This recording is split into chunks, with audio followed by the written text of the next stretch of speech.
Some people don't want you to grow. They want you to stay small, manageable, predictable, and useful to them. You've probably felt it before, that subtle pressure to shrink yourself, to abandon your truth, to become someone you're not, just to make someone else more comfortable. It doesn't always come in loud demands. Sometimes it's a quiet expectation, a look, a tone, a question that makes you second-guess who you really are. Carl Jung, one of the most influential psychologists of the 20th century, dedicated his life to exploring the depths of the human soul. He believed that each of us carries a unique potential, what he called the self, and that the greatest task in life is to realize it. But here's the truth. Not everyone wants you to become who you really are. Why? Because when you grow, when you evolve, when you live authentically, it makes others confront their own unlived lives. And that can be threatening. In this video, we'll explore 5 things people may ask of you, subtly or directly, that should make you pause, reflect, and maybe even walk away, not out of anger, not out of pride, but out of self-respect. Because becoming who you truly are isn't just a privilege, as Jung said, it's also your deepest responsibility. 1. They ask you to be who you're not. They may not say it outright, but they'll ask with their eyes, with their silence, with the way they reward you when you conform, and withdraw when you don't. They'll ask you to change how you speak, to hide your emotions, to laugh at things you don't find funny, to chase goals that aren't yours, not because they love you, but because who you are makes them uncomfortable. Carl Jung believed that every person wears a persona, a mask we create to navigate the social world.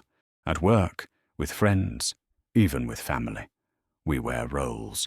The good child, the strong one, the peacemaker, the funny one. But the danger is this. If you wear the mask too long, you forget there's a real face underneath. Jung warned of this. The greatest burden a child must bear is the unlived life of the parents. That same burden can be passed from friend to friend, partner to partner. People want you to live the life they couldn't. And if you refuse, they call it selfish. They say you've changed. But change is the point. Growth is the point. Becoming you is the point. If someone only accepts the version of you that serves their ego, that makes them feel safe, that fits their expectations, then they don't love you. They love a character they've cast in their story. You weren't born to be someone else's character. You were born to be the author of your own becoming. 2. They ask you to ignore your shadow. There are people who say, just stay positive. Don't think about that. You're being too sensitive. At first, it sounds harmless, even helpful. But over time, these voices don't lift you up. They disconnect you from yourself. Carl Jung introduced us to one of the most powerful and uncomfortable ideas in psychology, the shadow. The shadow is everything we reject about ourselves. Our anger, our fear, our envy, our grief. It's the part we're told to hide, to repress, to deny. But here's the paradox Jung taught. The more we suppress the shadow, the more control it has over us. Unconscious emotions don't disappear. They leak, they sabotage, they project. Jung wrote, "Until you make the unconscious conscious, it will direct your life, and you will call it fate." When someone asks you to ignore your sadness, to silence your trauma, to smile when your heart is breaking, they're not encouraging strength. They're encouraging denial. And denial is not healing. It's spiritual suffocation. The people who truly love you will sit with your darkness. They won't rush to fix you. They won't shame your pain. They'll say, "It's okay to feel this. I'm here." That's real presence. That's real connection. Anyone who only accepts the light parts of you, the success, the beauty, the happiness, isn't seeing you. They're seeing a curated version of you that makes them feel comfortable. But you are not here to perform your healing. You are here to live it, to explore it. to embrace all of you, even the parts you were told to hide, because, in Jung's words, there is no coming to consciousness without pain, and anyone who demands your light but fears your shadow is not someone you need close. 3. They ask you to carry their emotional baggage. Some people don't want support. They want a container, a dumping ground, a silent witness to their chaos.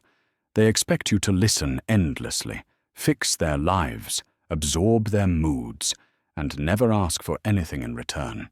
They confuse love with emotional labor. Carl Jung taught that healing is a personal journey, an inner confrontation, not a performance or a shared responsibility.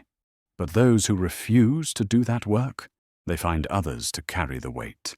You become their therapist, their emotional crutch, their distraction from facing themselves. You start to feel guilty when you're happy, anxious when you're distant, exhausted when you try to help, but nothing ever changes. Why? Because it's not help they want, it's rescue, and rescue is a trap. Jung wrote, "People will do anything, no matter how absurd, to avoid facing their own soul. That includes manipulating others into carrying the burdens they're too afraid to name. The truth is, you can be compassionate without becoming consumed. You can care without collapsing. You can love without losing yourself. Boundaries are not cruelty. They're clarity. If someone consistently drains you, guilts you, leans on you instead of growing, you are not selfish for stepping away.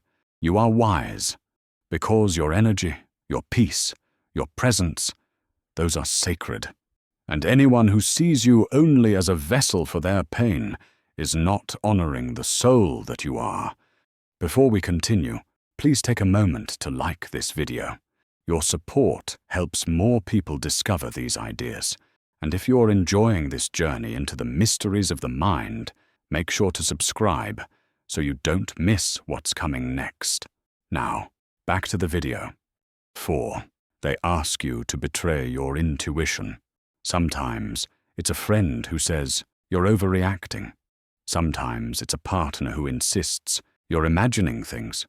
And sometimes it's the quiet pressure to doubt your own inner knowing. Intuition is not loud, it's not dramatic. It's that soft discomfort, that quiet hesitation, that sudden tightness in your chest when something just doesn't feel right. Carl Jung saw intuition as one of the 4 primary psychological functions, the deep, non-verbal intelligence that helps us navigate the unknown. He wrote, "Intuition gives outlook and insight. It revels in the garden of magical possibilities. But people who want control don't like your intuition, because it sees through things.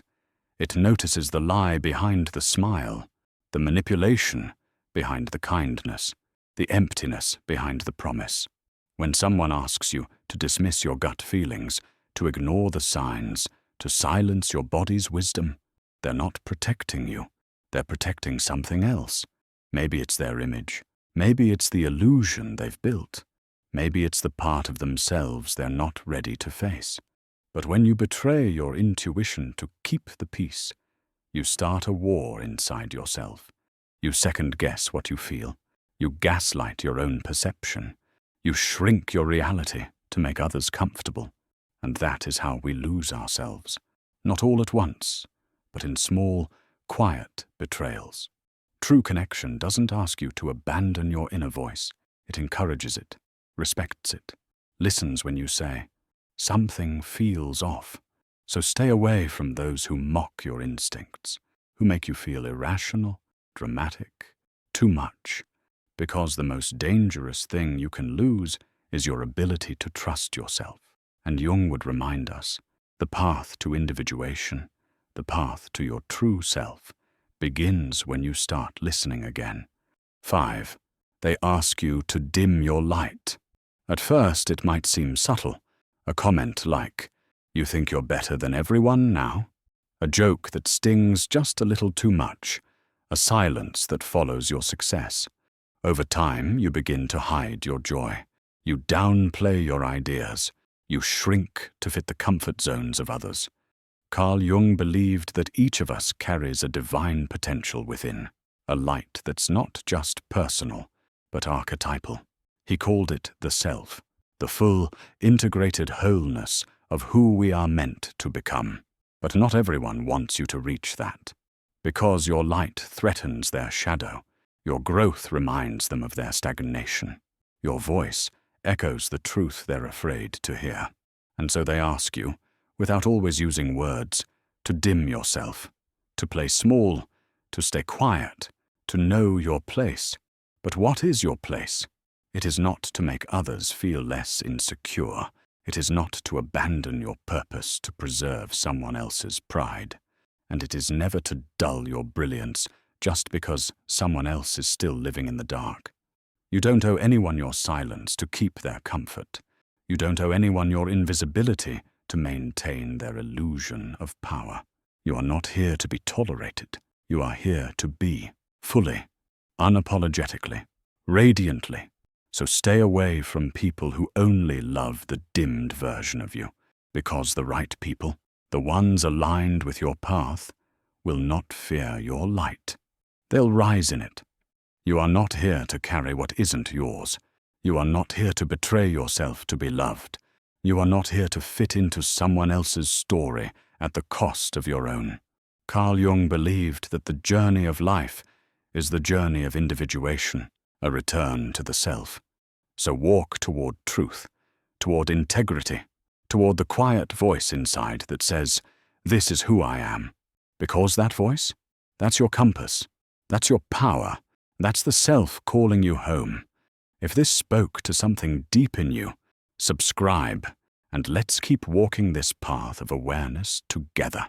On this channel, we explore the depths of psychology, philosophy, and what it means to truly be yourself in a world that often asks you not to be. Leave a comment below. What's one thing your intuition has tried to tell you lately? Let's start that conversation. I'll see you in the next video.